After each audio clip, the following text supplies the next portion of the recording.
Hello friends, welcome to the YouTube channel study record. Friends, आज हम discuss करने वाले हैं 11 जनवरी 2019 के करंट अफेयर्स के ऊपर। फ्रेंड्स, हम लोग करंट अफेयर्स पर इसलिए डिस्कस कर रहे हैं क्योंकि हमारे एग्जाम पॉइंट ऑफ व्यू से जो करंट अफेयर्स का वेटेज है वो 10 से 15 क्वेश्चन हर एग्जाम की शिफ्ट में करंट अफेयर्स से पूछे ही जाते हैं। और अब जो करंट अफेयर्स का वेटेज हो गया हमारे एग्जाम पॉइंट ऑफ व्यू से वो बहुत ही ज़्यादा बढ़ गया है, इसलिए फ्रेंड्स हम डेली करंट अफेयर्स पर डिस्कस कर रहे हैं। फ्रेंड्स, अगर आपने पहली बार इस चैनल पर विजिट किया और चैनल को सब्सक्राइब नहीं किया है तो चैनल को आप सब्सक्राइब जरूर कर लीजिए और इस तरीके के बेल आइकन को जरूर प्रेस कर लें, जिससे मैं जो भी वीडियो अपलोड करूंगा तो उसका नोटिफिकेशन आप तक पहुंच जाएगा। और फ्रेंड्स, मैंने डिस्क्रिप्शन में टेलीग्राम ग्रुप की लिंक दे दी है, आप टेलीग्राम ग्रुप पर ज्वाइन हो जाइए, वहां पर आपको सारी PDF एक साथ अवेलेबल मिल जाएगी। फ्रेंड्स, आज का सेशन हम डिस्कस करने वाले करंट अफेयर्स के ऊपर 11 जनवरी 2019 के। लास्ट वीडियो में हमने क्विज के क्वेश्चन को देखा था, उसका आंसर हमें डिस्कस करना था। तो क्विज का क्वेश्चन था, हाल ही में 86वीं राष्ट्रीय बिलियर्ड्स और स्नूकर चैंपियनशिप कहां आयोजित की जाएगी? तो फ्रेंड्स, इसका answer option number C, Indore. Indore इसका राइट आंसर हो जाएगा। ऑप्शन नंबर सी इसका राइट आंसर हो जाएगा और सभी लोगों ने कमेंट बॉक्स में सही आंसर किया है। 86वीं राष्ट्रीय बिलियर्ड्स और स्नूकर चैंपियनशिप 18 जनवरी 2019 से, कब से? 18 जनवरी 2019 से इंदौर में आयोजित की जाएगी और इस आयोजन की मेजबानी मध्य प्रदेश बिलियर्ड्स और स्नूकर एसोसिएशन द्वारा की जाएगी और इस कार्यक्रम में पंकज आडवाणी सहित शीर्ष खिलाड़ी भाग लेंगे और इस आयोजन की पुरस्कार राशि 10 लाख रुपए है। ये आप नोट कर लीजिए, 10 लाख रुपए। इस पुरस्कार की राशि 10 लाख रुपए है और इस आयोजन का समापन 10 फरवरी 2019 को होगा। 10 फरवरी 2019 को इसका समापन होगा। ठीक है फ्रेंड्स, तो एक बार और हम देख लेते हैं। 86वीं राष्ट्रीय बिलियर्ड्स और स्नूकर चैंपियनशिप इंदौर में आयोजित की जाएगी। इस आयोजन की मेजबानी मध्य प्रदेश बिलियर्ड्स और स्नूकर एसोसिएशन द्वारा की जाएगी। इस कार्यक्रम में पंकज आडवाणी सहित शीर्ष खिलाड़ी भाग लेंगे और इस आयोजन की पुरस्कार राशि 10 लाख रुपए है और इस आयोजन का समापन 10 फरवरी 2019 को होगा। अब फ्रेंड्स, इसका आंसर इंदौर है, तो इंदौर कहाँ है? मध्य प्रदेश में। तो मध्य प्रदेश से रिलेटेड जो रिसेंटली करंट अफेयर्स रहे वो हम एक बार देख लेते हैं। भोपाल में 2 दिवसीय राष्ट्रीय बाल रंग 2018 आयोजित किया जाएगा। नेक्स्ट है, पश्चिम रेलवे ने मध्य प्रदेश में पाताल पानी कालाकुंड खंड पर विशेष हेरिटेज ट्रेन की शुरुआत की। नेक्स्ट है, कूनो वन्यजीव अभ्यारण्य को राष्ट्रीय उद्यान घोषित किया गया है, यह मध्य प्रदेश राज्य में स्थित है। तो ये आपको याद रखना है, कूनो वन्यजीव अभ्यारण्य। नेक्स्ट है, मध्य प्रदेश राज्य सरकार ने नया आध्यात्मिक विभाग बनाने का फैसला किया है। नेक्स्ट है, 86वीं राष्ट्रीय बिलियर्ड्स और स्नूकर चैंपियनशिप इंदौर में आयोजित की जाएगी। तो फ्रेंड्स, मैंने इसको अपडेट कर दिया है। जैसे करंट अफेयर्स बढ़ते जाएंगे वैसे वैसे मैं उनको अपडेट करता जाऊंगा। फ्रेंड्स, अगर आप ये वीडियो देख रहे हैं तो मेरी आप सबसे रिक्वेस्ट है कि एक लाइक जरूर करें, जिससे मुझे मोटिवेशन मिलता है और आगे आने वाले वीडियो में मैं डेटा को इंक्रीज करने वाला हूँ, वो आपके एग्जाम के पॉइंट ऑफ व्यू से बहुत ही हेल्पफुल रहेगा। अगर आपने चैनल को सब्सक्राइब नहीं किया है तो चैनल को आप सब्सक्राइब जरूर कर लीजिए। फ्रेंड्स, अब हम मध्य प्रदेश के इंपॉर्टेंट पॉइंट देख लेते हैं। मध्य प्रदेश की जो कैपिटल है वो है भोपाल। मध्य प्रदेश के जो CM है वो है कमलनाथ, जो कि हाल ही में बने, याद रखना आपको। और मध्य प्रदेश की जो गवर्नर है वो है आनंदीबेन पटेल। तो इतने पॉइंट आपको मध्य प्रदेश से याद रखने। चलिए फ्रेंड्स, स्टार्ट करते हैं हमारा आज का सेशन। फर्स्ट पॉइंट है, हाल ही में भारत ने ईरान के पसरगाद बैंक को कहां एक शाखा खोलने की अनुमति दी? तो फ्रेंड्स, इसका आंसर है option number A, Mumbai. Mumbai इसका राइट आंसर हो जाएगा। ऑप्शन नंबर ए इसका राइट आंसर हो जाएगा। भारत ने ईरान के पसरगाद बैंक को मुंबई में एक शाखा खोलने की अनुमति दी और इसके साथ ही भारत का यूको बैंक ईरान में एक शाखा खोलेगा। भारत का कौन सा? UCO bank. भारत का यूको बैंक ईरान में एक शाखा खोलेगा और दोनों बैंक ईरान के चाबहार पोर्ट पर बर्थ के संचालन से संबंधित लेन देन की सुविधा प्रदान करेंगे और इस कदम से भारतीय कारोबारियों को ईरान के साथ आसान शर्तों पर व्यवहार करने की सुविधा मिलने की भी उम्मीद है और भारत ने चाबहार बंदरगाह का संचालन अपने हाथ में ले लिया है। तो ये भी आपको याद रखना है, चाबहार बंदरगाह, चाबहार बंदरगाह। ठीक है फ्रेंड्स, तो एक बार और हम देख लेते हैं। भारत ने ईरान के पसरगाद बैंक को मुंबई में एक शाखा खोलने की अनुमति दी और इसके साथ ही भारत का यूको बैंक ईरान में एक शाखा खोलेगा और दोनों बैंक ईरान के चाबहार पोर्ट पर बर्थ के संचालन से संबंधित लेन देन की सुविधा प्रदान करेंगे और इस कदम से भारतीय कारोबारियों को ईरान के साथ आसान शर्तों पर व्यापार करने की सुविधा मिलने की भी उम्मीद है और भारत ने चाबहार बंदरगाह का संचालन अपने हाथ में ले लिया है। ठीक है फ्रेंड्स, अब इसका आंसर मुंबई है। तो मुंबई महाराष्ट्र में, तो महाराष्ट्र से रिलेटेड जो रिसेंटली करंट अफेयर्स रहे वो हम एक बार देख लेते हैं। विस्फोटक जांच पर पहली राष्ट्रीय कार्यशाला का उद्घाटन पुणे में किया गया। नेक्स्ट है, भारतीय नौसेना के तहत भारत का पहला गहन जलमग्न बचाव वाहन मुंबई में नौसेना के डॉकयार्ड में शामिल किया जाएगा। ये आपको याद रखना है। नेक्स्ट है, नरेंद्र मोदी ने महाराष्ट्र में 41,000 करोड़ रुपए की बुनियादी ढांचे और आवास परियोजनाओं का शुभारंभ किया। नेक्स्ट है, मुंबई में प्रीमियम बैडमिंटन लीग 2018 शुरू हुई। नेक्स्ट है, महाराष्ट्र अपने राज्य से बाहर के लिए व्यापार प्रतिनिधियों की नियुक्ति करने वाला देश का पहला राज्य बन गया है। ये आपको याद रखना है। नेक्स्ट है, महाराष्ट्र सरकार ने अटल बिहारी वाजपेयी इंटरनेशनल स्कूल शुरू किए। नेक्स्ट है, 12वां वार्षिक भारतीय उपमहाद्वीप निर्णय विज्ञान संस्थान सम्मेलन मुंबई में आयोजित किया गया। ये भी आपको याद रखना है। नेक्स्ट है, EIL PSU तेल कंपनियों और IIT बॉम्बे के बीच तेल, गैस और ऊर्जा में उत्कृष्टता केंद्र स्थापित करने के लिए समझौता ज्ञापन पर हस्ताक्षर किए। नेक्स्ट है, पहला ग्लोबल एविएशन सम्मेलन मुंबई में आयोजित किया जाएगा। ये आपको याद रखना है। अब फ्रेंड्स हम महाराष्ट्र के इंपॉर्टेंट पॉइंट देख लेते हैं। महाराष्ट्र की जो कैपिटल है वो है मुंबई। महाराष्ट्र के जो CM है वो है देवेंद्र फडणवीस। महाराष्ट्र के जो गवर्नर है वो है C विद्यासागर राव। तो इतने पॉइंट आपको महाराष्ट्र से याद रखना है। चलिए फ्रेंड्स हम देख लेते हैं हमारा नेक्स्ट पॉइंट। नेक्स्ट पॉइंट है, विश्व हिंदी दिवस कब मनाया जाता है? तो फ्रेंड्स इसका आंसर है ऑप्शन नंबर C, 10 जनवरी। 10 जनवरी इसका राइट आंसर हो जाएगा। ऑप्शन नंबर C इसका राइट आंसर हो जाएगा। विश्व हिंदी दिवस 10 जनवरी को मनाया जाता है। हिंदी भाषा की महानता को बढ़ावा देने के लिए हर वर्ष 10 जनवरी को विश्व हिंदी दिवस मनाया जाता है और पहला विश्व हिंदी सम्मेलन 1975 में 10 जनवरी को आयोजित किया गया था। ये आपको याद रखना है। 1975 में पहला विश्व हिंदी सम्मेलन 1975 में 10 जनवरी को आयोजित किया गया था और इस दिन की मान्यता में हर वर्ष विश्व हिंदी दिवस मनाया जाता है। और प्रथम विश्व हिंदी सम्मेलन का उद्घाटन प्रधानमंत्री इंदिरा गांधी ने नागपुर में किया था। प्रधानमंत्री इंदिरा गांधी ने कहाँ पर किया था? नागपुर में। ये आपको याद रखना है। ठीक है फ्रेंड्स, तो एक बार और हम देख लेते हैं।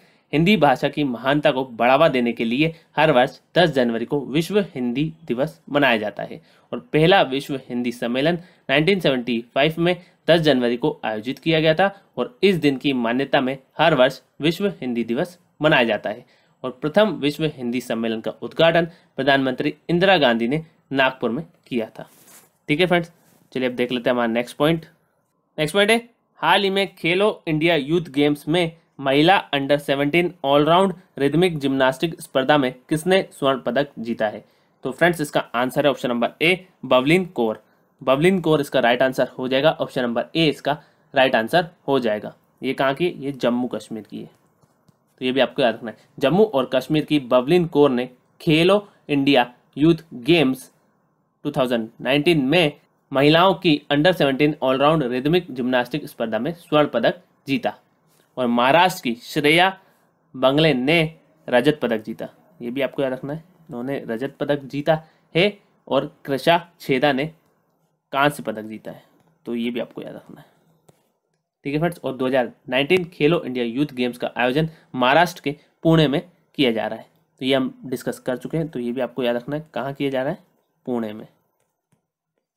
ठीक है फ्रेंड्स, तो एक बार और हम देख लेते हैं। जम्मू और कश्मीर की बवलिन कौर ने खेलो इंडिया यूथ गेम्स 2019 में महिलाओं की अंडर 17 ऑलराउंड रिदमिक जिम्नास्टिक स्पर्धा में स्वर्ण पदक जीता और महाराष्ट्र की श्रेया बंगले ने रजत पदक जीता और कृषा छेदा ने कांस्य पदक जीता और 2019 खेलो इंडिया यूथ गेम्स का आयोजन महाराष्ट्र के पुणे में किया जा रहा है, तो ये आपको याद रखना है। चलिए फ्रेंड्स हम देख लेते हैं हमारा नेक्स्ट पॉइंट। नेक्स्ट पॉइंट है, हाल ही में अंतर्राष्ट्रीय मुक्केबाजी संघ की नवीनतम विश्व रैंकिंग में किसने नंबर 1 स्थान प्राप्त किया है? तो फ्रेंड्स इसका आंसर है option number B, Mary Kom. Mary Kom इसका राइट आंसर हो जाएगा। ऑप्शन नंबर B इसका राइट आंसर हो जाएगा। बॉक्सर MC मैरी कॉम ने अंतर्राष्ट्रीय मुक्केबाजी संघ की नवीनतम विश्व रैंकिंग में नंबर 1 स्थान प्राप्त किया है और उन्होंने ऑस्ट्रेलिया में 2018 राष्ट्रमंडल खेलों में स्वर्ण पदक जीता था, तो ये भी आपको याद रखना है। कहाँ पर? ऑस्ट्रेलिया में 2018 में राष्ट्रमंडल खेलों में स्वर्ण पदक जीता था। ये आपको याद रखना है। कौन से खेलों में? राष्ट्रमंडल खेलों में। ठीक है फ्रेंड्स। और उन्होंने बुल्गारिया में प्रतिष्ठित टेंड्राजा मेमोरियल में भी रजत पदक जीता। और 2018 में वर्ल्ड बॉक्सिंग चैंपियनशिप में स्वर्ण पदक जीतने के बाद वह विश्व चैंपियनशिप के इतिहास में सफल मुक्केबाज बन गई। ये भी आपको याद रखना है। तो एक बार और हम देख लेते हैं। बॉक्सर एमसी मैरी कॉम ने अंतर्राष्ट्रीय मुक्केबाजी संघ की नवीनतम विश्व रैंकिंग में नंबर 1 स्थान प्राप्त किया है। और उन्होंने ऑस्ट्रेलिया में 2018 राष्ट्रमंडल खेलों में स्वर्ण पदक जीता था। और उन्होंने बुल्गारिया में प्रतिष्ठित टेंड्राजा मेमोरियल में भी रजत पदक जीता। और 2018 में वर्ल्ड बॉक्सिंग चैंपियनशिप में स्वर्ण पदक जीतने के बाद वह विश्व चैंपियनशिप के इतिहास में सफल मुक्केबाज बन गई। ठीक है फ्रेंड्स, नाम आपको याद रखना है, मैरी कॉम। चलिए फ्रेंड्स, हम देख लेते हैं हमारा नेक्स्ट पॉइंट। नेक्स्ट पॉइंट है, हाल ही में प्रधानमंत्री नरेंद्र मोदी ने कहाँ गंगा जल परियोजना का उद्घाटन किया? तो फ्रेंड्स, इसका आंसर है option number D, Agra. Agra इसका राइट आंसर हो जाएगा। ऑप्शन नंबर डी इसका राइट आंसर हो जाएगा। प्रधानमंत्री नरेंद्र मोदी ने आगरा में गंगा जल परियोजना का उद्घाटन किया। और यह कार्यक्रम बेहतर पेयजल की आपूर्ति प्रदान करेगा, जिससे निवासियों के साथ साथ पर्यटकों को भी लाभ होगा। और गंगा जल परियोजना का लक्ष्य गंगा के 140 क्यूसेक जल को आगरा में लाना है। कितने? गंगा के 140 क्यूसेक जल को आगरा में लाना है। ठीक है फ्रेंड्स, ये आपको याद रखना है। और उन्होंने आगरा में 2,980 कितने? 2,980 करोड़ रुपए की नागरिक परियोजनाओं की भी शुरुआत की। तो ये भी आपको याद रखना है। तो एक बार और हम देख लेते हैं। प्रधानमंत्री नरेंद्र मोदी ने आगरा में गंगा जल परियोजना का उद्घाटन किया। और यह कार्यक्रम बेहतर पेयजल की आपूर्ति प्रदान करेगा, जिससे निवासियों के साथ साथ पर्यटकों को भी लाभ होगा। और गंगा जल परियोजना का लक्ष्य गंगा के 140 क्यूसेक जल को आगरा में लाना है। और उन्होंने आगरा में 2,940 करोड़ रुपए की नागरिक परियोजनाओं की भी शुरुआत की। ये भी आपको याद रखना है। अब फ्रेंड्स, इसका आंसर आगरा है, तो आगरा जो है वो है यूपी में। ठीक है फ्रेंड्स, और यहाँ प्रधानमंत्री नरेंद्र मोदी की भी बात हो रही है। दोनों से रिलेटेड जो रिसेंटली करंट अफेयर्स रहे वो हम एक बार देख लेते हैं। सबसे पहले हम नरेंद्र मोदी से जो रिसेंटली करंट अफेयर्स रहे वो देख लेते हैं। नरेंद्र मोदी ने यह घोषणा की है कि भारत 2022 में G20 शिखर सम्मेलन की मेजबानी करेगा। नेक्स्ट है, नरेंद्र मोदी ब्रह्मपुत्र नदी पर बोगीबील पुल का उद्घाटन करेंगे। ये भी हमने डिस्कस किया था। नेक्स्ट है, नरेंद्र मोदी ने महाराष्ट्र में 41,000 करोड़ रुपए की बुनियादी ढांचे और आवास परियोजनाओं का शुभारंभ किया। ये भी आपको याद रखना है। नेक्स्ट है, नरेंद्र मोदी ने coffee table book timeless Laxman का विमोचन किया। नेक्स्ट है, भारत की सबसे तेज ट्रेन 18 को 29 दिसंबर 2018 को वाराणसी से नरेंद्र मोदी के द्वारा ध्वजांकित किया गया। नेक्स्ट है, नरेंद्र मोदी पेराद्वीप हैदराबाद पाइपलाइन उत्पाद परियोजना की नींव रखेंगे। ये आपको याद रखना है। नेक्स्ट है, प्रधानमंत्री नरेंद्र मोदी ने उड़ीसा में 1817 के पाइका विद्रोह पर एक स्मारक डाक टिकट और एक सिक्का जारी किया। प्रधानमंत्री नरेंद्र मोदी ने अटल बिहारी वाजपेयी के सम्मान में 100 रुपए का सिक्का जारी किया। नेक्स्ट है, प्रधानमंत्री नरेंद्र मोदी ने 6वें अंतर्राष्ट्रीय चावल अनुसंधान संस्थान का उद्घाटन किया। नेक्स्ट है, नरेंद्र मोदी ने जालंधर में भारतीय विज्ञान कांग्रेस का उद्घाटन किया। ये भी आपको याद रखना है। और फ्रेंड्स, हम यूपी से रिलेटेड जो रिसेंटली करंट अफेयर्स रहे वो हम एक बार देख लेते हैं। लखनऊ में नारी सशक्तिकरण संकल्प अभियान या महिला सशक्तिकरण अभियान शुरू किया गया। नेक्स्ट है, उत्तर प्रदेश के भदोही जिले को भारत सरकार से निर्यात उत्कृष्टता टैग मिला है। नेक्स्ट है, आगरा में भालुओं पर अंतर्राष्ट्रीय सम्मेलन आयोजित किया जा रहा है। ये भी आपको याद रखना है। नेक्स्ट है, भारतीय वायुसेना और जापानी एयर सेल्फ डिफेंस फोर्स ने आगरा में अपनी वायु अभ्यास शिन्यू मैत्री 18 शुरू किया। नेक्स्ट है, शिपिंग मंत्रालय ने वाराणसी में एक मालवाड़ा गांव को मंजूरी दी। उत्तर प्रदेश के मंत्रिमंडल ने बुंदेलखंड और पूर्वांचल के लिए विकास बोर्ड गठित करने के लिए अपनी मंजूरी दी। ये भी आपको याद रखना है। नेक्स्ट है, राजनाथ सिंह ने लखनऊ में 161 करोड़ रुपए की 576 परियोजनाओं की आधारशिला रखी। ये भी आपको याद रखना है। नेक्स्ट है, केंद्रीय गृह मंत्रालय ने इलाहाबाद का नाम बदलकर प्रयागराज करने के उत्तर प्रदेश सरकार के प्रस्ताव को मंजूरी दे दी है। ये आपको याद रखना है। नेक्स्ट है, मेगा अंतर्राष्ट्रीय खाद्य एवं पेय कार्यक्रम इंडस फूड 2019 उत्तर प्रदेश में आयोजित किया जाएगा। ये बहुत ही महत्वपूर्ण है। अब फ्रेंड्स हम उत्तर प्रदेश के इंपॉर्टेंट पॉइंट देख लेते हैं। उत्तर प्रदेश की जो कैपिटल है वो है लखनऊ। उत्तर प्रदेश के जो सीएम है वो है योगी आदित्यनाथ और उत्तर प्रदेश के जो गवर्नर है वो है राम नायक। तो इतने पॉइंट आपको उत्तर प्रदेश से याद रखने। चलिए फ्रेंड्स हम देख लेते हैं हमारा नेक्स्ट पॉइंट। नेक्स्ट पॉइंट है, हाल ही में किस मंत्रालय ने एक ऑनलाइन अभियान वेब वंडर वुमेन लॉन्च किया?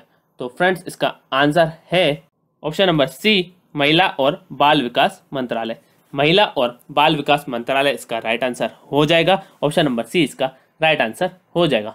महिला और बाल विकास मंत्रालय ने एक ऑनलाइन अभियान वेब वंडर वुमेन शुरू किया और इस अभियान का उद्देश्य उन महिलाओं की असाधारण उपलब्धियों की खोज करना और उनका जश्न मनाना है जिन्होंने सोशल मीडिया के माध्यम से समाज को प्रभावित किया है। तो ये बहुत ही महत्वपूर्ण है और मंत्रालय ने ब्रेक थ्रू और ट्विटर इंडिया के सहयोग से यह अभियान शुरू किया है।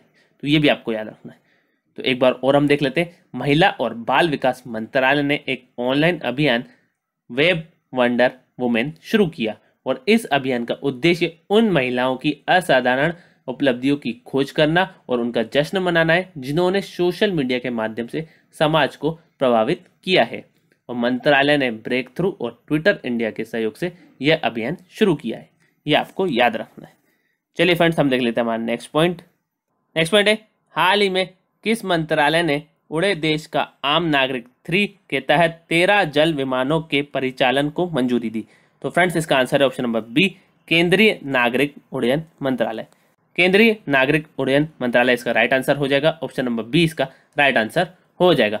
केंद्रीय नागरिक उड्डयन मंत्रालय ने उड़े देश का आम नागरिक 3 के तहत 13 जल विमानों के परिचालन को मंजूरी दी और अंडमान और निकोबार द्वीप समूह के भीतर पहले जल विमान का संचालन किया जा सकता है और अंडमान से 4 अलग अलग द्वीपों और निकोबार से एक द्वीप को जल विमान उड़ाने के लिए चुना गया है।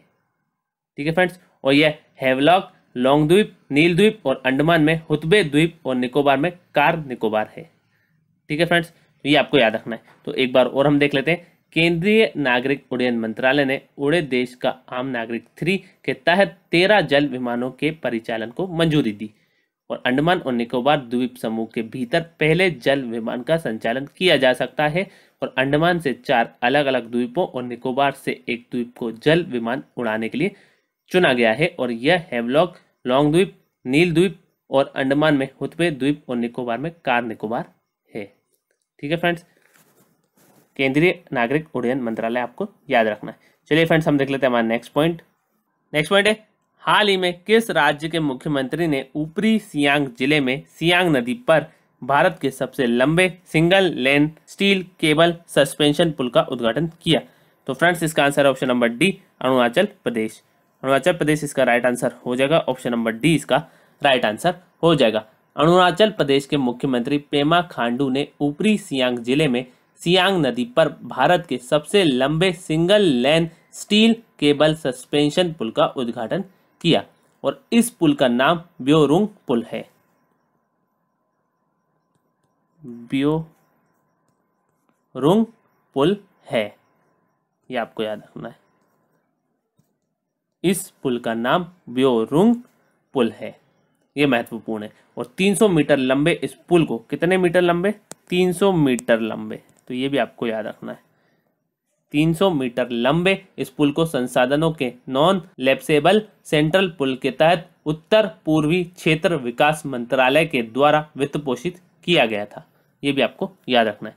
तो एक बार और हम देख लेते हैं, अरुणाचल प्रदेश के मुख्यमंत्री पेमा खांडू ने ऊपरी सियांग जिले में सियांग नदी पर भारत के सबसे लंबे single lane steel cable suspension पुल का उद्घाटन किया और इस पुल का नाम ब्योरुंग पुल है और 300 मीटर लंबे इस पुल को संसाधनों के नॉन लैप्सेबल सेंट्रल पुल के तहत उत्तर पूर्वी क्षेत्र विकास मंत्रालय के द्वारा वित्त पोषित किया गया था। ये आपको याद रखना है। अब फ्रेंड्स इसका आंसर अरुणाचल प्रदेश है।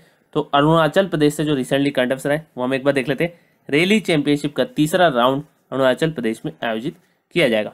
नेक्स्ट है, शी योमी अरुणाचल प्रदेश का 23वां जिला बन गया है, ये आपको याद रखना है। नेक्स्ट है, लेपा राधा अरुणाचल प्रदेश का 24वां जिला बन गया है, ये दोनों आपको याद रखना है, बहुत ही महत्वपूर्ण है। नेक्स्ट है, अरुणाचल प्रदेश के पूर्वी सियांग जिले ने प्रधानमंत्री सहज बिजली हर घर योजना सौभाग्य योजना के तहत 100% विद्युतीकरण हासिल किया। यह भी बहुत ही महत्वपूर्ण है अरुणाचल प्रदेश के पूर्वी सियांग जिले ने। ठीक है फ्रेंड्स, अब हम अरुणाचल प्रदेश के इंपॉर्टेंट पॉइंट देख लेते हैं। अरुणाचल प्रदेश की जो कैपिटल है वो है ईटानगर। अरुणाचल प्रदेश के जो सीएम है वो है पेमा खांडू। अरुणाचल प्रदेश के जो गवर्नर है वो है बीडी मिश्रा। तो इतने पॉइंट आपको अरुणाचल प्रदेश से याद रखने। चलिए फ्रेंड्स, हम देख लेते हैं हमारा नेक्स्ट पॉइंट।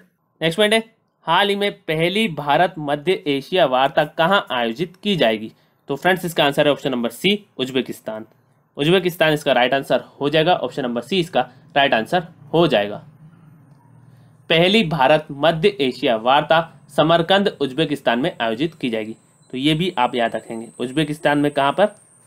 समरकंद, समरकंद। ठीक है फ्रेंड्स, 12 और 13 जनवरी 2019 को पहली भारत मध्य एशिया वार्ता समरकंद उज्बेकिस्तान में आयोजित की जाएगी। 12 और 13 जनवरी, ये भी आपको याद रखना है। 12 और 13 जनवरी 2019 को पहली भारत मध्य एशिया वार्ता समरकंद उज्बेकिस्तान में आयोजित की जाएगी और इसकी सह अध्यक्षता विदेश मंत्री सुषमा स्वराज और उज्बेकिस्तान के विदेश मंत्री अब्दुल अजीज कामिलोव करेंगे। तो ये आप नोट कर लीजिए, इसकी सह अध्यक्षता विदेश मंत्री सुषमा स्वराज और उज्बेकिस्तान के विदेश मंत्री अब्दुल अजीज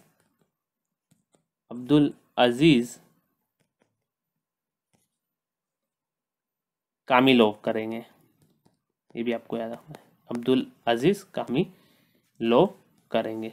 ठीक है फ्रेंड्स, और इस सम्मेलन के प्रतिभागी भारत और अफगानिस्तान और मध्य एशिया के बीच संपर्क के मुद्दों पर विचार विमर्श करेंगे।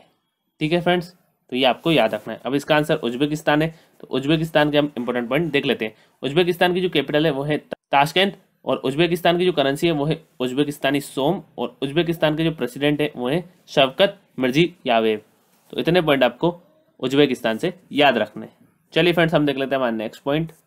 नेक्स्ट पॉइंट है, हाल ही में भारतीय रिजर्व बैंक ने सेंट्रल बैंक ऑफ श्रीलंका को कितने मिलियन डॉलर प्रदान करने पर सहमति व्यक्त की? तो फ्रेंड्स, इसका आंसर है option number D, 400 million dollar. 400 million dollar इसका राइट आंसर हो जाएगा। ऑप्शन नंबर डी इसका राइट आंसर हो जाएगा। भारतीय रिजर्व बैंक ने सेंट्रल बैंक ऑफ श्रीलंका को 400 मिलियन डॉलर प्रदान करने पर सहमति व्यक्त की और भारतीय रिजर्व बैंक अपनी SAARC South Asian association for regional corporation swap सुविधा के तहत राशि प्रदान करने के लिए सहमत हुआ। आरबीआई अपनी सार्क, ये भी आपको याद रखना है, आरबीआई अपनी सार्क स्वैप सुविधा के तहत राशि प्रदान करने के लिए भी सहमत हुआ और यह धन श्रीलंका को भारी भंडार का पर्याप्त स्तर बनाए रखने में मदद करेगा। और इंद्रजीत कुमार स्वामी सेंट्रल बैंक ऑफ श्रीलंका के गवर्नर है। सेंट्रल बैंक ऑफ श्रीलंका के जो गवर्नर है वो है इंद्रजीत कुमार स्वामी। इंद्रजीत कुमार स्वामी, ये आपको याद रखना है। तो एक बार और हम देख लेते हैं। भारतीय रिजर्व बैंक ने सेंट्रल बैंक ऑफ श्रीलंका को 400 मिलियन डॉलर प्रदान करने पर सहमति व्यक्त की है और आरबीआई अपनी south Asian association for regional corporation swap सुविधा के तहत राशि प्रदान करने के लिए सहमत हुआ और यह धन श्रीलंका को भारी भंडार का पर्याप्त स्तर बनाए रखने में मदद करेगा। और इंद्रजीत कुमार स्वामी सेंट्रल बैंक ऑफ श्रीलंका के गवर्नर है। ठीक है फ्रेंड्स, अब यहाँ आरबीआई की बात हो रही है तो आरबीआई के हम इंपॉर्टेंट पॉइंट देख लेते हैं। आरबीआई की जो स्थापना हुई है वो है 1 अप्रैल 1935 को। आरबीआई का जो हेडक्वार्टर है वो है मुंबई में।